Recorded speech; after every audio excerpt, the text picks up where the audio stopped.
Hi everyone, welcome to THD, and today we're going to talk about the Barcelona tournament that finished a few hours ago. And without further ado, let's get into it. So this tournament is the biggest Star Wars Unlimited tournament ever organized. I think the previous one was the Twickenham tournament that happened in London. It was the first tournament ever organized for Star Wars Unlimited, first big tournament ever organized for Star Wars Unlimited. Had around 222 players. This one got 258 players. So first of all, I have to say it's a great news that Star Wars Limited can boast big numbers like this.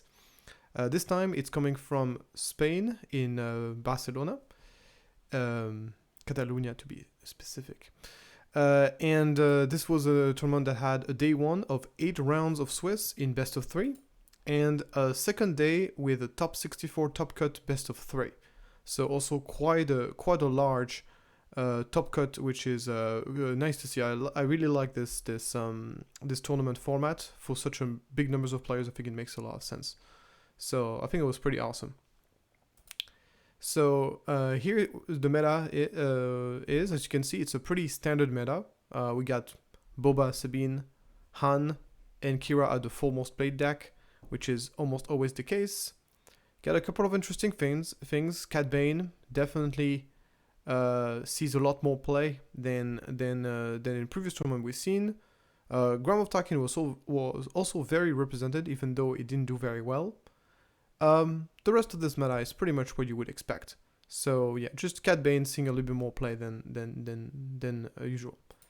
And this was the meta on day 2 after the top 64. So the unknown is an unsubmitted list, so we don't know what it is, unfortunately.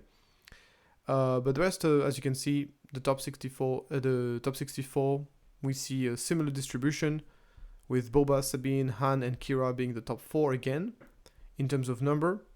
Cad Bane still there, 2 out of 7 made it to day 2. Only one Bossk made it to day 2, so Bossk didn't do so well in terms of amount of Bossk that went to day 2. Palpatine did very well. I think we see Palpatine here, 5 Palpatine making it to day 2, while there were 13 of them. So that's a pretty good conversion for Palpatine, which once again keeps on doing well. I think, as I said, Palpatine only has one major weakness, is Sabine. I think in the Manchester tournament, Sabine was the most represented deck. This time around, it's Boba by a lot. Sabine is really second most represented. So you had a bit more chances to do. I think it was 57% of the meta, while he's 53%. So you would argue Palpatine has a slightly better meta this time around than in Manchester. And without further ado, let's take a look at the top 8. As you can see, top 8, we got 4 Boba Fett's. So no, 3 Boba Fett's, sorry. So the amount of Boba Fett we had in Manchester was definitely not a coincidence. We see Boba Fett still performing extremely well, still doing consistently performing in tournaments. 1 Palpatine, 1 Cad Bane, by far the biggest performance for Cad Bane in a major tournament. Really nice to see Cad Bane performing. 1 Sabine, as usual, always one that managed to sneak in. And an Han Solo was a risk, which once again, statistically, with the amount of Han Solo, the only big deck that is once again missing for the top 8 is once again Kira. And for the second time in a row, it was the same in Manchester as well. There's a Kira player, but in number 9. So let's take a deeper look at those different lists. First, we got the list of Remus Hurmuz. I'm sorry about pronunciation, might be very, very off. And this time, so this is another take. So here it's funny because we are seeing some influences. So we had, of course, a traditional Boba Green deck, which we've seen just evolve from Spark of Rebellion to Shadow of the Galaxy. And then we saw the Sabine Green of Josh that won the Manchester tournament. That was a lot more value-oriented, a lot less tempo, a lot more value-oriented. And here we're seeing a deck which is a bit of a mix of both. I mean, we see a lot of influences here compared to for the Manchester tournament. As you can see, he's running the full Vader, Maul, Reinforcement Walker package. He's running the 30 HP base. He's not running the Cop Veins. but it's still running the McClunky. And very interesting to see Dr. Evazan making into the deck here. A card that I think, if you're going to be running a lot of McClunky, I think Dr. Evazan makes a lot of sense.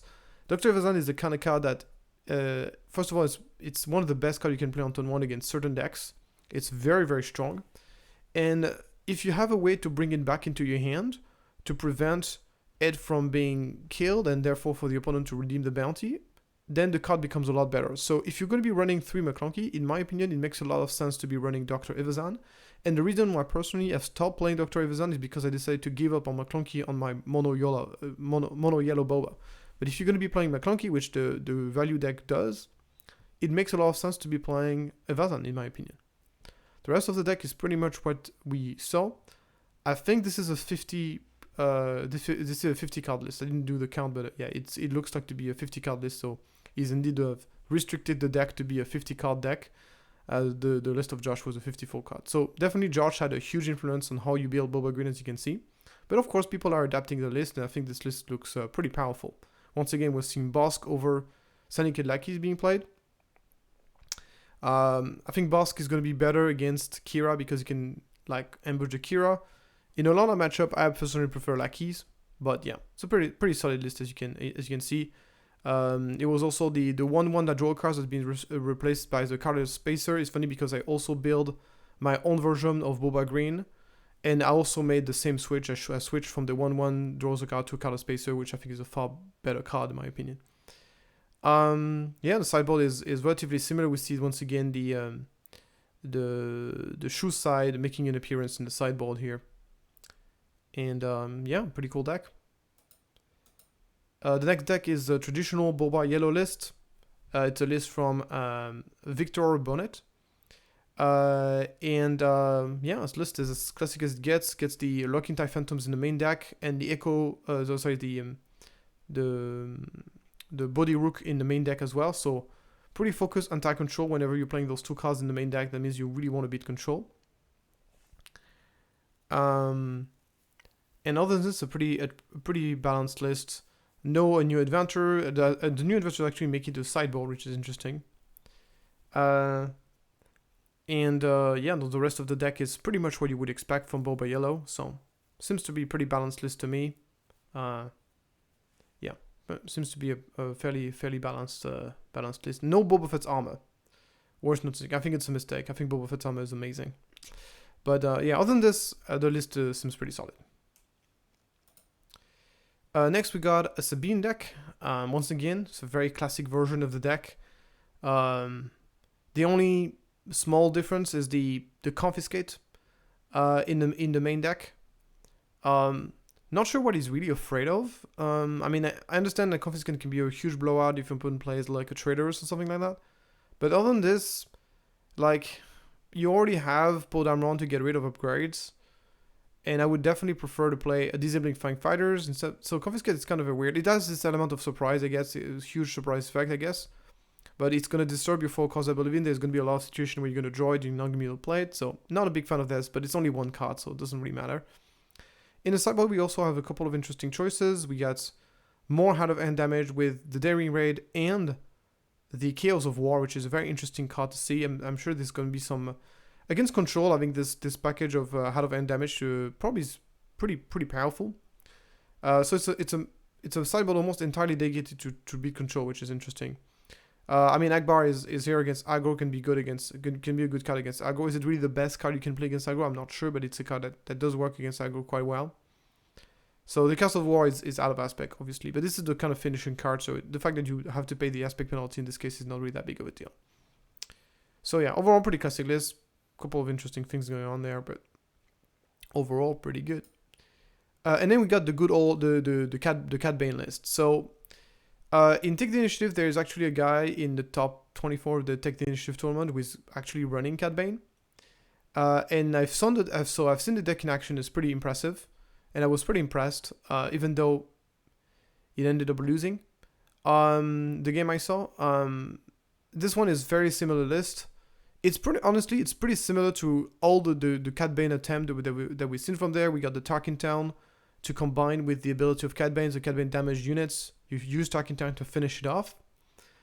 Obviously, he's playing tons of Underworld. Decided to not play Lady Proxima, which I think is a good call. Lady Proxima just seems to be a little bit too conditional and doesn't really deal that much damage most of the time. I find it interesting to see Jabba the Hutt making an appearance here. We do play 3 McClunky and 2 Waylays and the 3 Sneak Attack.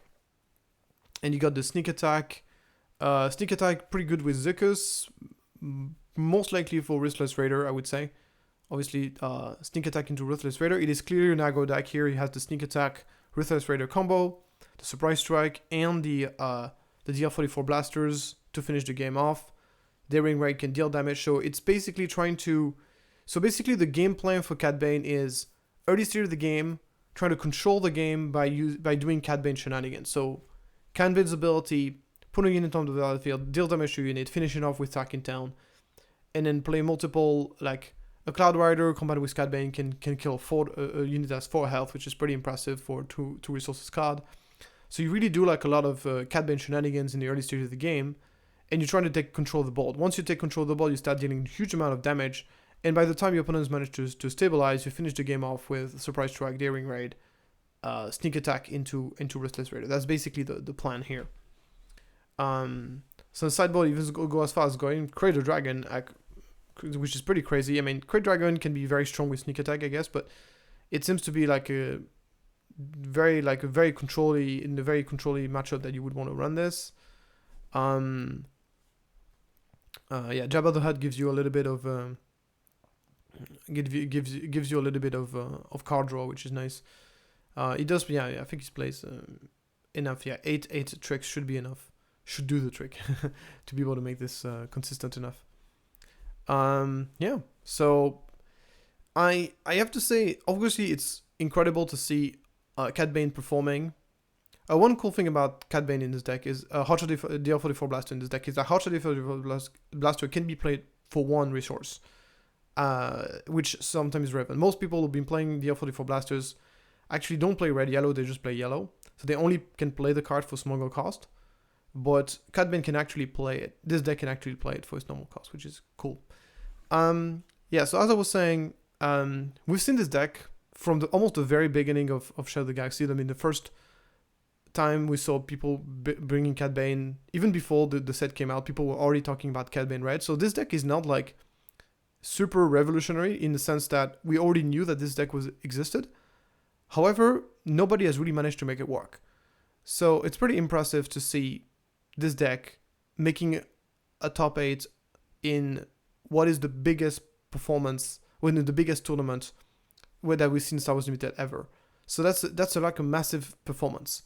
So I'm going to take a deeper look at whether is it like really like a one-time thing, like a fluke, or is it something that has been it's just a new deck that we just didn't see the right build, or we're just not playing the right way. So congratulations to Adrian Ruiz for bringing that deck and doing such a big performance. So just wanted to take a deeper look at what was his matchup. So as you can see, he played against pretty much a wide variety of different things. He won against Sabine, Palpatine, Boba, Han, lost to Boba and to the Bossk of Jordan, which is a Bossk control deck. So he lost to Heart Control and he lost to a Boba deck.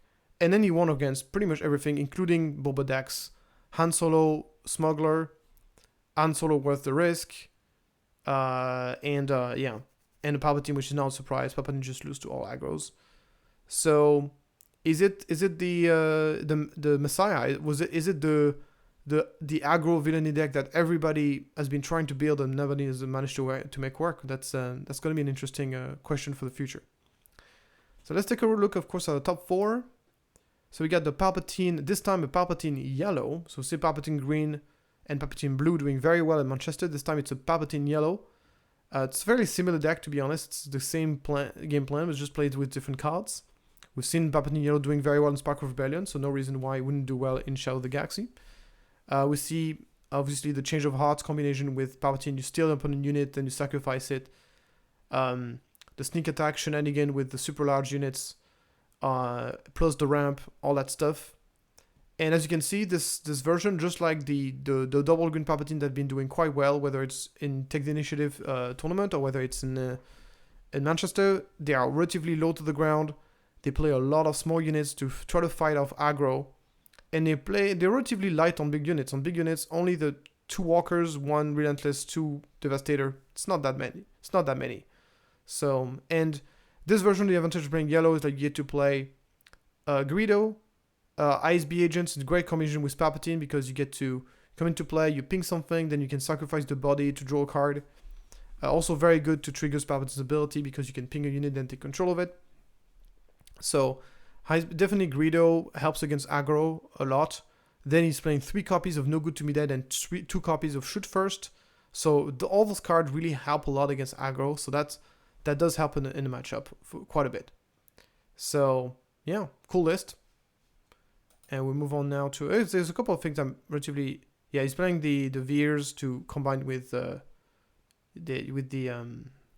those are like one-off things. Okay, very few anti-space protection. Interestingly enough, like pretty much only in space is he does play the TIE Fighter, I guess, but yeah, relatively few space protection. Okay, so the other top 4 deck is a Boba Yellow. Once again, this one is very, very classic.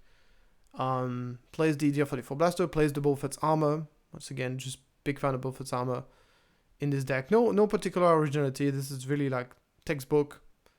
The body rooks in the side, the Locker Time Phantoms. But this seems to be the kind of list that people are kind of gravitating around.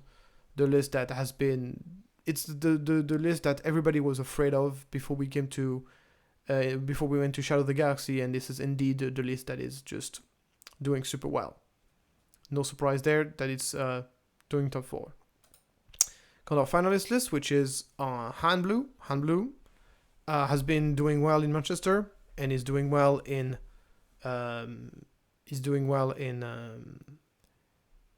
Barcelona as well with this top 2 finish. Very balanced list, mostly anti-aggro. We see the Concorde Dawn Interceptor, which usually people don't play at all or play it in the sideboard. This time it's played in the main deck. We see the Carabast in the main deck to fight aggro as well. So it's a very anti-aggro list, in my opinion, as I'm seeing it. He's relatively light on top end with only Mace Windu, only 1 Mace Windu, only 1 Chewbacca, only 2 Krayt Dragon. Sometimes you play 3, and he plays the full package of Redemption, 3 Redemption, and only 1 tech. Same on the removal, only 1 Fel Dragon, only 1 Rival's Fall. So yeah, it's a relatively anti-aggro list, I would say.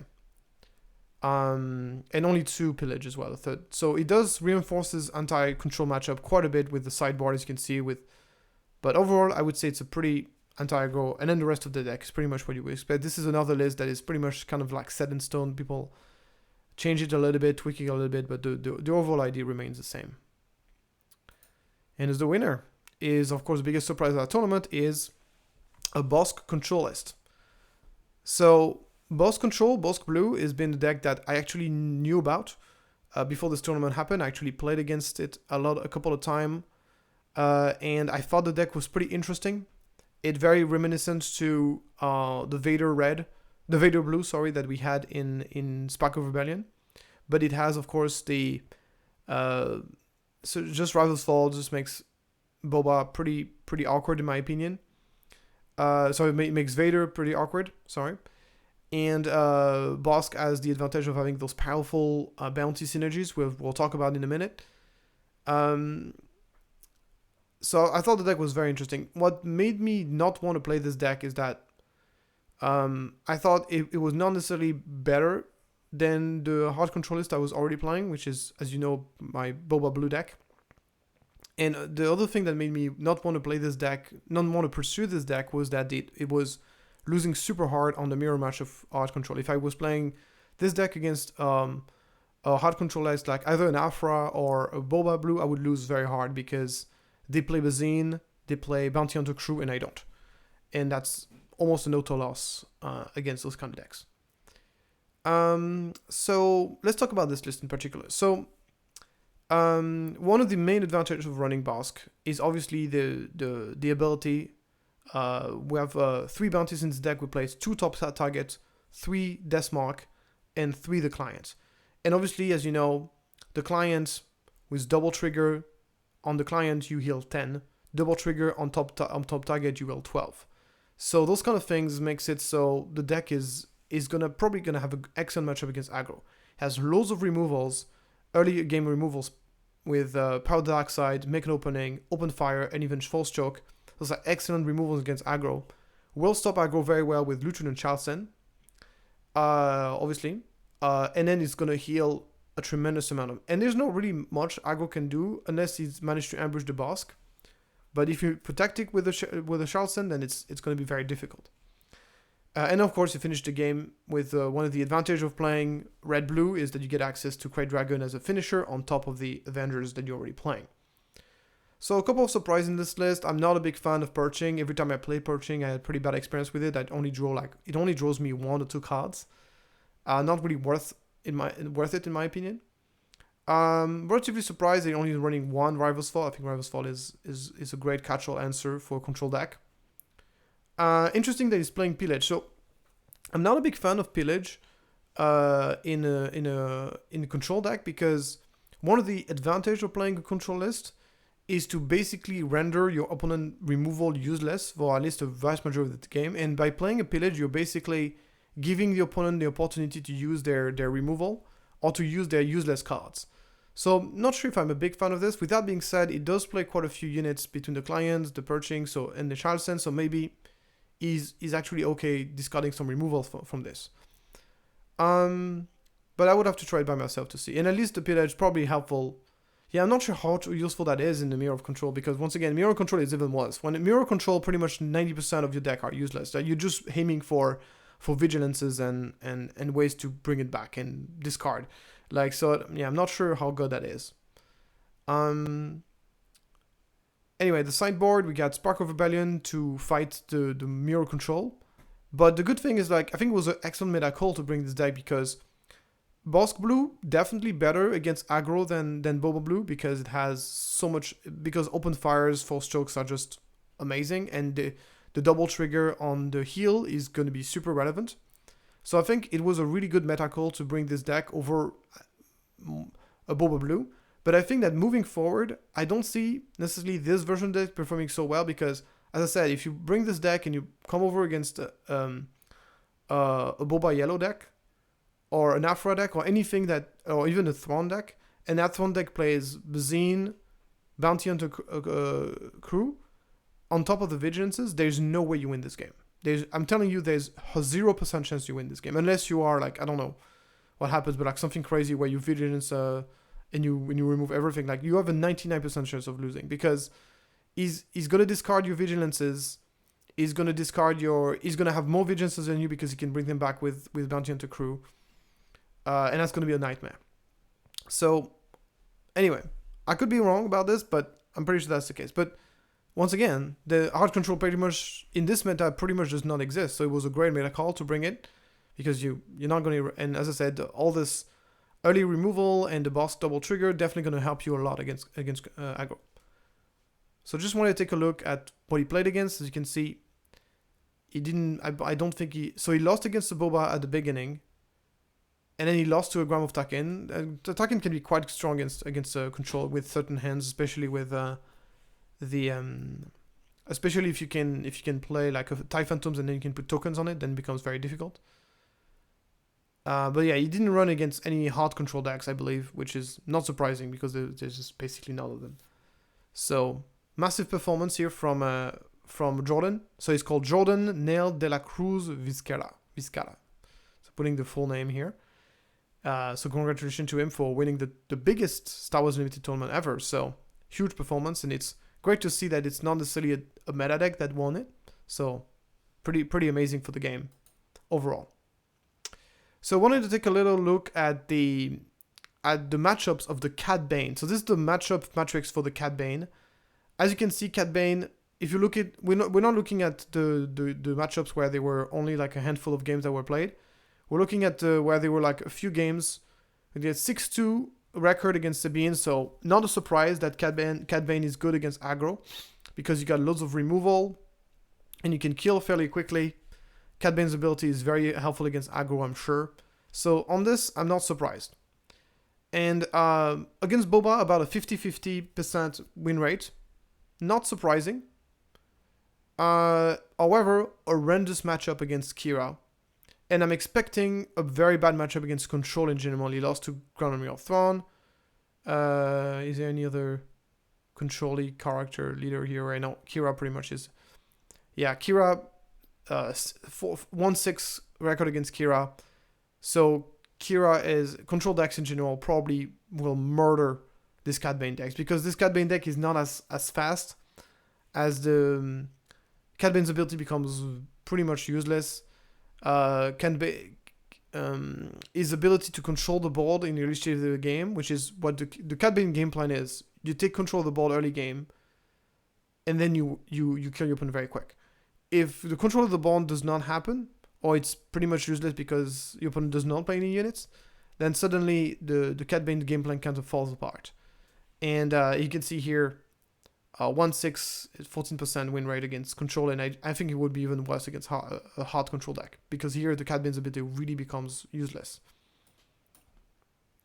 And then you just end up with a pretty slow aggro deck, which is not good at all. I also wanted to take a look at the Kira matchup metrics. So on Kira, something that did not surprise me was the very bad matchup against Palpatine. You can see here 5-10 record, 33% win rate against Palpatine. And on Akira here, losing 12-28, 30% win rate against Sabine, which is horrendous. So this is obviously what prevented Kira from doing well in this tournament. I'm always interested in Kira in particular because for the second time in a row, it's one of the top 4 decks that didn't manage to make top 8, that didn't manage to make a big, and that has a below 50% win rate. So I wanted to find out why that was the case. And here it seems to be that Sabine had a problem. So this is very surprising to me because in my testing and my own version of Kira, I destroy Sabine. Like I don't have a bad matchup. I mean, my matchup is, I would say it's at least a 60%, and I think it's a 70%. It's between, along those lines, 70% win rate against Sabine.